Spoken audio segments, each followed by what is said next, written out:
Hello. SS Gruppenführer Arthur Milferstedt, whose career in the Third Reich was rapid and promising, became the first SS general to die on the territory of the Soviet Union. His life tragically ended on the 10th of August, 1941, during a fierce offensive by German troops on the positions of the 177th Rifle Division, which was holding the defense near the village of Smrti, located in the Luga district of the Leningrad region.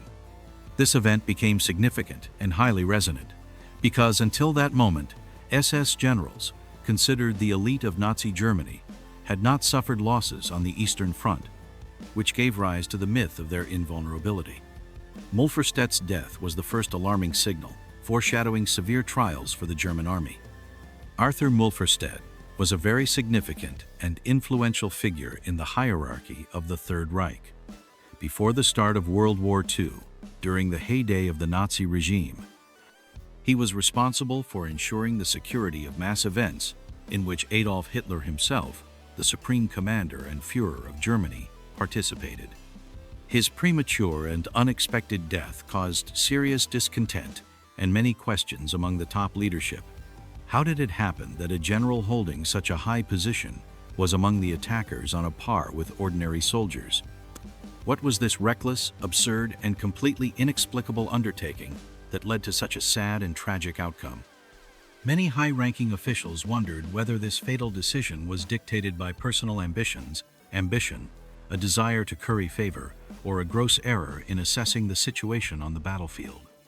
Probably, the 47-year-old Gruppenführer, wise with rich combat experience, tempered in battles, wanted to remember old times, feel the thrill of battle, and shake off the old days, as in the days of his combat youth.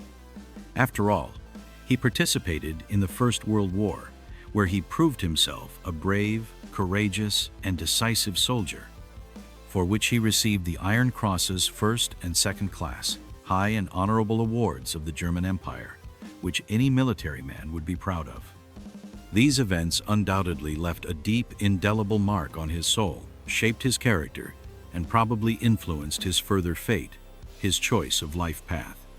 After the end of the First World War, which brought defeat and a humiliating peace treaty to Germany, he served continuously and faithfully in the ranks of the police, confidently, systematically, and purposefully advancing up the career ladder, demonstrating his best qualities.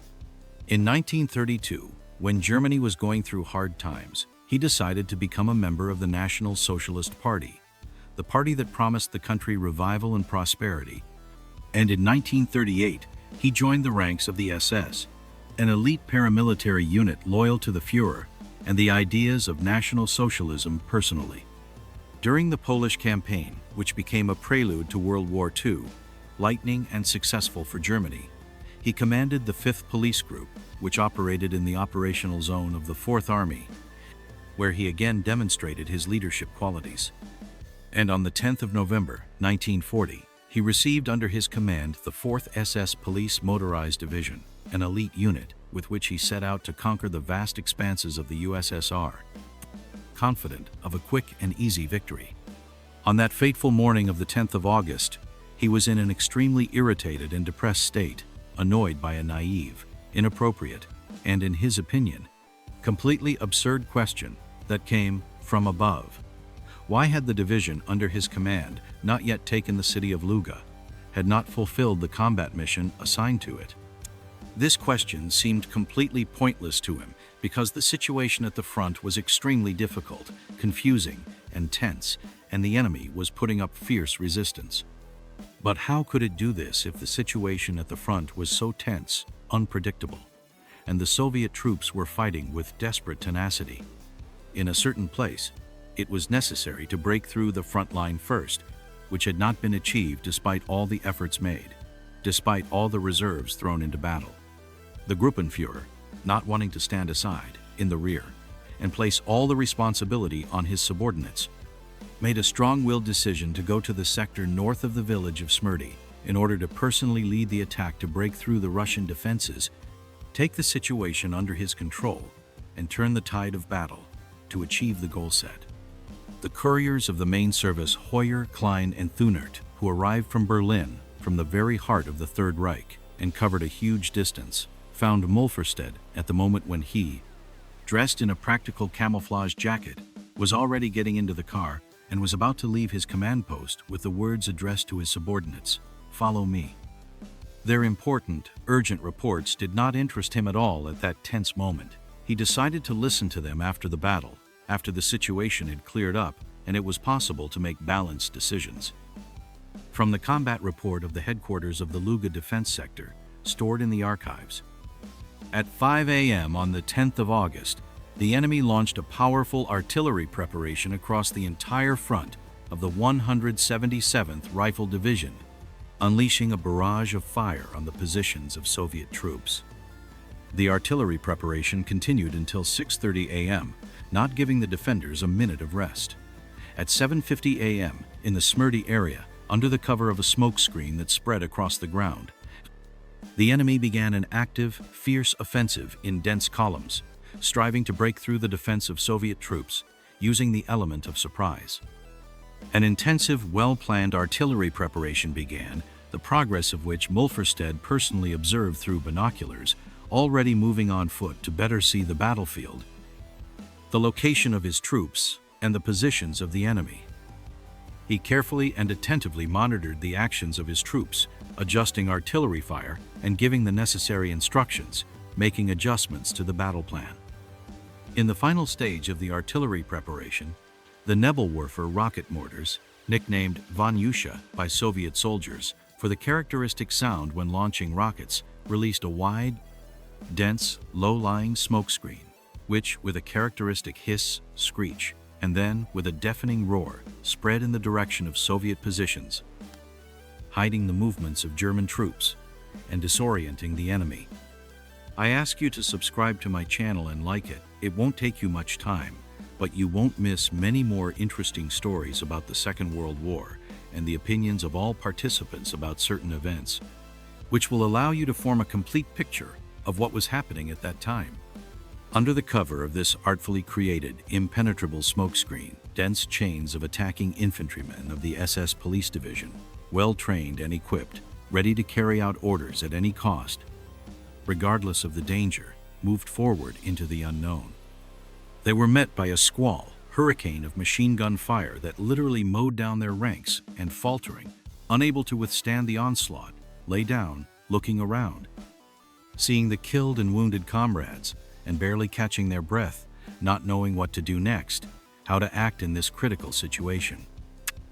At this critical turning point, the Gruppenführer and the officers accompanying him, without paying attention to the squall of enemy fire, the whistling bullets, and the explosions of shells, ran from behind and began, in short dashes, from cover to raise the soldiers to continue the attack, encouraging them with words and demanding decisive action, the fulfillment of the task.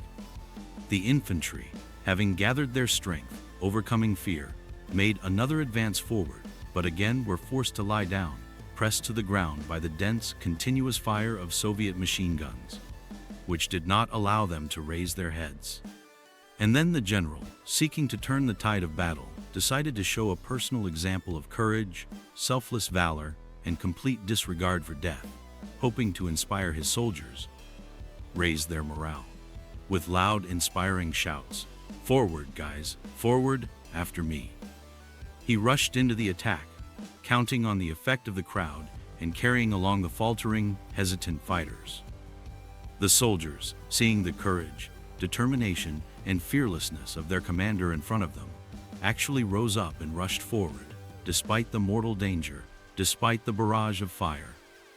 The number of killed and wounded among the attackers grew every minute, every moment. Mulferstedt, trying to hide from bullets and fragments, jumped into a small, shallow hollow overgrown with alder, bushes, and tall grass. There he knelt down and began to look around carefully, assessing the constantly changing situation, trying to find weaknesses in the enemy's defense. The officer, Lieutenant Reimer, who accompanied the general, lay down next to him, reloading his machine gun, preparing for further combat, for new clashes. When the mortar men arrived from behind with their gun and deployed it in the same hollow, preparing to open fire on the enemy, on a signal, The general suddenly, impulsively, stood up to his full height. Again loudly, clearly shouted, "Forward, after me," and at the same moment, a powerful, deafening explosion occurred next to him. Mulferstedt, struck by fragments, fell silently to the ground, as if mowed down, wounded by shrapnel or a mortar mine. The exact origin of the explosion could not be established, since the battle was in full swing. From the same explosion, another soldier was wounded who was nearby, a few meters from the general. When they, bleeding, exhausted, were carried from the battlefield, behind the front line, he, Mulferstedt, was still alive, showing weak signs of life, but there was no hope for salvation. And the general was not alive. He was dead, lifeless. The medics who arrived at the scene could only record his death, state that he had died from his injuries, incompatible with life. One of the captured SS men, taken prisoner by Soviet troops, a soldier who participated in that battle, characterized Arthur Mulferstedt in this way, giving him his subjective assessment. He was a bad, cruel man, extremely ambitious, obsessed with the thirst for glory. He wanted to get the Knight's Cross, the highest award, at any cost, and threw us right into machine gun fire, without regard to losses, without thinking about us, at the cost of his own life and the lives of many soldiers. Goodbye. I was glad to see you on my channel. I hope it was interesting for you. Don't forget to leave comments, share your opinions, like and subscribe to the channel so you don't miss new interesting publications, new stories about the war.